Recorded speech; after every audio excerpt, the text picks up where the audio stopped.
ಓಂ ಶಾಂತಿ. ಮತ್ತೆಲ್ಲ ಸಂಘಗಳನ್ನು ಬಿಟ್ಟು ಒಬ್ಬ ತಂದೆಯ ಸಂಘ ಮಾಡಿ ಸಹೋದರರ ದೃಷ್ಟಿಯಿಂದ ನೋಡಿ. ಆಗ ದೇಹವನ್ನು ನೋಡುವುದಿಲ್ಲ, ದೃಷ್ಟಿಯೂ ಕೆಡುವುದಿಲ್ಲ, ವಾಣಿಯಲ್ಲಿ ಶಕ್ತಿ ಇರುತ್ತದೆ. ನೀವು ಇಡೀ ಅವಲಕ್ಕಿಯನ್ನು ಕೊಟ್ಟು ವಿಶ್ವದ ಮಾಲೀಕರಾಗುತ್ತೀರಿ ಅಂದಾಗ ಎಷ್ಟೊಂದು ಉದಾರ ಹೃದಯಿಗಳಾಗಬೇಕು. ನಾನು ತಂದೆಗೆ ಕೊಟ್ಟನೆಂಬ ವಿಚಾರವೂ ಸಹ ಬರಬಾರದು. ಸಂಗ್ರಹಾಲಯ, ಮ್ಯೂಸಿಯಂ, ಪ್ರದರ್ಶನಿಯಲ್ಲಿ ಇದು ಪುರುಷೋತ್ತಮ ಸಂಗಮಯುಗವಾಗಿದೆ ಎಂದು ತಿಳಿಸಬೇಕು. ನೀವು ಅರಣ್ಯವಾಸಿಗಳು ಅಲ್ಲ, ಊದೋಟದ ವಾಸಿಗಳು ಅಲ್ಲ. ಶ್ರೀಮತದ ಅನುಸಾರ ತಮ್ಮ ಖರ್ಚು ಮಾಡಿ ತಮಗಾಗಿ ಸತ್ಯಯುಗಿ ರಾಜಧಾನಿಯನ್ನು ಸ್ಥಾಪನೆ ಮಾಡುತ್ತಿದ್ದೀರಿ. ಮತ್ಯಾರಿಗೂ ತಿಳಿದೇ ಇಲ್ಲ. ಗುಪ್ತ ಸೈನಿಕರೆಂದು ನಿಮ್ಮ ಹೆಸರು ಪ್ರಸಿದ್ಧವಾಗಿದೆ. ನೀವು ಶಿವ ತಂದೆಯನ್ನು ಸಹ ಈ ಕಣ್ಣುಗಳಿಂದ ನೋಡಲು ಸಾಧ್ಯವಿಲ್ಲ. ಶಕ್ತಿಯನ್ನು ಗುಪ್ತವಾಗಿ ಪಡೆಯುತ್ತಿದ್ದೀರಿ. ಬಾಹುಬಲದಿಂದ ಎಂದೂ ಯಾರೂ ವಿಶ್ವದ ಮೇಲೆ ಜಯ ಗಳಿಸಲು ಸಾಧ್ಯವಿಲ್ಲ. ಇದು ಯೋಗ ಬಲದ ಮಾತಾಗಿದೆ. ಅವರು ಹೊಡೆದಾಡುತ್ತಾರೆ, ಆದರೆ ರಾಜ್ಯವು ನಿಮ್ಮ ಕೈಯಲ್ಲಿ ಬರುತ್ತದೆ. ನಾವೇ ಸ್ವದರ್ಶನ ಚಕ್ರಧಾರಿಗಳು ಆಗಿದ್ದೇವೆ ಎಂದು ನಿಮಗೆ ಸ್ಮೃತಿ ಇರಬೇಕು. ನೀವು ತಂದೆಯನ್ನು ಮತ್ತು ರಚನೆಯ ಆದಿ, ಮಧ್ಯ, ಅಂತ್ಯವನ್ನು ತಿಳಿದುಕೊಂಡಿದ್ದೀರಿ.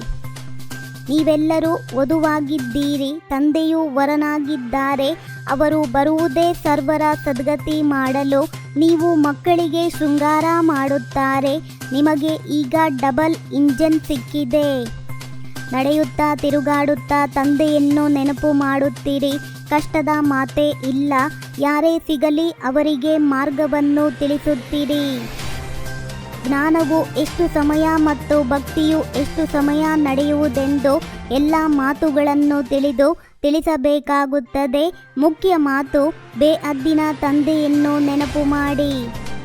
ಮಹಾಭಾರತ ಯುದ್ಧವು ಯಾವಾಗ ನಡೆಯಿತೋ, ಭಗವಂತ ರಾಜಯೋಗವನ್ನು ಕಲಿಸಿದಾಗ ನಡೆಯಿತು. ಪ್ರಪಂಚವು ಘೋರ ಅಂಧಕಾರದಲ್ಲಿದೆ. ಈಗ ಅವರನ್ನು ಜಾಗೃತಗೊಳಿಸಬೇಕಾಗಿದೆ. ಅರ್ಧಕಲ್ಪದಿಂದ ಮಲಗಿಬಿಟ್ಟಿದ್ದಾರೆ.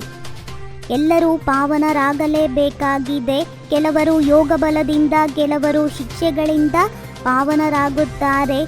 ಶ್ರಮವು ನೆನಪಿನ ಯಾತ್ರೆಯದಾಗಿದೆ. ತಂದೆಯು ತಿಳಿಸುತ್ತಾರೆ, ಮಕ್ಕಳೇ, ಒಬ್ಬರ ವಿನಃ ಮತ್ಯಾರ ನೆನಪು ಮಾಡಬೇಡಿ. ಬೇಅದ್ದಿನ ತಂದೆಯಿಂದ ನೀವು ಜೀವನ್ಮುಕ್ತಿಗೆ ಹಕ್ಕುದಾರರಾಗುತ್ತೀರಿ. ಸೆಕೆಂಡಿನಲ್ಲಿ ಜೀವನ್ಮುಕ್ತಿ ಸಿಗುತ್ತದೆ. ಬ್ಯಾಡ್ಜ್ ಅಂತೂ ನಿಮ್ಮ ಬಳಿ ಇದೆ. ಉಚಿತವಾಗಿ ಕೊಡುವುದರಲ್ಲಿ ಯಾವುದೇ ಚಿಂತೆ ಇಲ್ಲ. ಪಾತ್ರವನ್ನು ನೋಡಿ ಕೊಡಬೇಕು.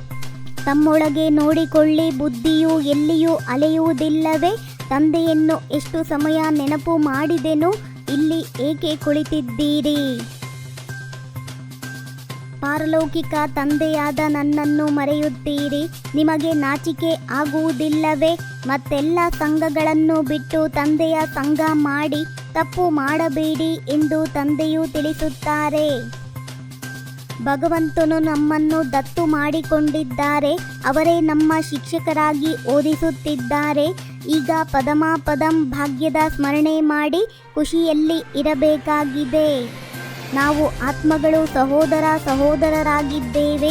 ಈ ದೃಷ್ಟಿಯನ್ನು ಪರಿಪಕ್ವ ಮಾಡಿಕೊಳ್ಳಬೇಕು. ದೇಹವನ್ನು ನೋಡಬಾರದು. ಭಗವಂತನೊಂದಿಗೆ ವ್ಯಾಪಾರ ಮಾಡಿದ ನಂತರ ಮತ್ತೆ ಬುದ್ಧಿಯನ್ನು ಅಲೆದಾಡಿಸಬಾರದಾಗಿದೆ.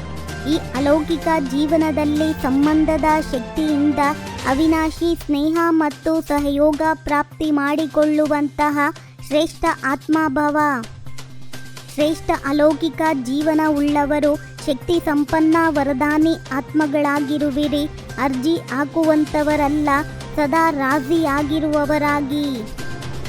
ಯಾವುದೇ ವಿಧೇಹಿಯಾಗುವ ಪ್ಲಾನ್ ಸಾಕ್ಷಿಯಾಗಿ ಯೋಚಿಸಿ ಮತ್ತು ಸೆಕೆಂಡ್ನಲ್ಲಿ ಪ್ಲೇನ್ ಸ್ಥಿತಿ ಮಾಡಿಕೊಂಡು ಆಗುತ್ತಾ ಹೋಗಿ. ಓಂ ಶಾಂತಿ. 21 ಜನ್ಮಗಳಿಗೆ 21 ಪರಮಾತ್ಮನ ಮಹಾವಾಕ್ಯವನ್ನ ಆಲಿಸಿ. ನಿಮ್ಮದೇ ಆದಂಥ ಈ ಚಾನಲಿಗೆ ಲೈಕ್ ಮಾಡಿ, ಶೇರ್ ಮಾಡಿ, ಸಬ್ಸ್ಕ್ರೈಬ್ ಆಗೋದನ್ನು ಖಂಡಿತ ಮರಿಬೇಡಿ. ಓಂ ಶಾಂತಿ.